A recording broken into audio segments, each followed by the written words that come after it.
ఆత్మగౌరవంతో బతికే రైతాంగం ఎవరైతే ఉన్నారంటే అది నిజామాబాద్ ఆర్మూరు ప్రాంతంలో. ఈ ప్రాంతంలో పసుపు వండించే ఎర్రజొన్నలు వండించే రైతులు ఏ ప్రభుత్వాన్ని అయినా మెడలు వంచి వాళ్ళ సమస్యల్ని పరిష్కరించుకునే శక్తి ఈ ప్రాంత రైతాంగానికి ఉంది. అందుకే మిత్రులారా 100 రోజుల్లో చక్కెర కర్మాగారం తెస్తా అన్న వాళ్ళను వాళ్ళ కర్మ గాలింది, వాళ్ళని పొలిమేర్లు దాటే వరకు తరిమిండ్రు. మరి నేను ఇవాళ అడుగుతున్నా, 100 రోజులు అన్నోళ్ళకి గట్ల శిక్ష ఇస్తే 5 రోజుల్లో బోర్డు తెస్తా అన్న బోడగుండోళ్ళని ఏం చెప్తారో మీరు ఒక్కసారి ఆలోచన చెయ్యరు. కానీ మా పెద్దలు జీవన్ రెడ్డి గారు, నేను మీకు ఒక మాట చెప్పదలుచుకున్నా. అన్న మీరు కరీంనగర్లో ఎంపీకి పోటీ చేయాలని చెప్పి ఎంబడబడ్డా. అన్న నా మాట వినలే. సరే చూద్దామని చెప్పి మొదటి లిస్టులో జీవనన్న పేరే పెట్టలే.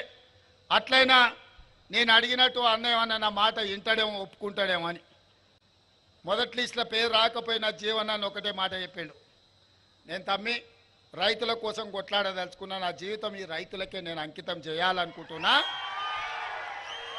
నాకు జీవితంలో ఏం కోరిక లేవు, ఏం ఆలోచన లేవు. ఆనాడు అసెంబ్లీలో గెలిస్తే ఈ రాష్ట్ర వ్యవసాయ శాఖ మంత్రిగా ఈ రాష్ట్ర రైతాంగానికి, నిజామాబాద్ రైతాంగానికి తోడు ఉండాలనుకున్నా. కానీ నా అదృష్టం బాగలేదు.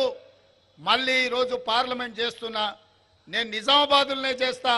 నా కోరుట్ల, జగిత్యాల, నిజామాబాద్ పార్లమెంట్లు ఉంది. నిజంగా రైతులకు నేను అండగా నిలబడాలి, పార్లమెంట్లో మాట్లాడాలి, పసుపు బోర్డును, చక్కెర కర్మాగారాన్ని తెరిపించాలి, ఈ ప్రాంతాన్ని అభివృద్ధి పదం వైపు నడిపించాలి, రైతులకు గిట్టుబాటు ధర ఇవ్వాలి అని పెద్దలు జీవన్ రెడ్డి గారు చెప్పిండ్రు.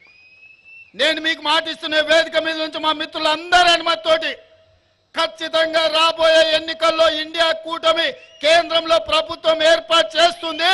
పెద్దలు జీవన్ రెడ్డి గారిని కేంద్ర వ్యవసాయ మంత్రిగా, పెద్దలు జీవన్ రెడ్డి గారిని ఈ తెలంగాణ రాష్ట్రంలో కేంద్ర స్థాయిలో ఆనాడు జైపాల్ రెడ్డి గారు ఉన్నారు. కేంద్రంలో పెద్ద పెద్ద మంత్రి పదవులకు వన్నె తీసుకొచ్చింది జైపాల్ రెడ్డి గారు. పెద్దలు కీర్తిశేషులు పివి నరసింహారావు గారు పేరు తెచ్చిండ్రు ఈ ప్రాంతానికి, ఈ దేశానికి. ఇవాళ స్థాయిలో గౌరవం ఉన్నవాళ్ళు, ప్రజలకే అంకితమైన వాళ్ళు, సమస్యల పట్ల అవగాహన ఉన్నవాళ్ళు, రైతాంగాన్ని ఆదుకునే మనసున్న నాయకుడు తెలంగాణ రాష్ట్రంలోనే లేడు. అది ఒక్క జీవనన్న మాత్రమే. అందుకే సోనియా గాంధీ గారిని, మల్లికార్జున ఖర్గే గారిని, రాహుల్ గాంధీ గారిని ఒప్పించి మెప్పించి నేను కేంద్ర వ్యవసాయ శాఖ మంత్రిగా జీవన్ రెడ్డి గారికి పదవిని తీసుకొచ్చే బాధ్యత నాది. మీ బిడ్డ మీకోసం కొట్లాడే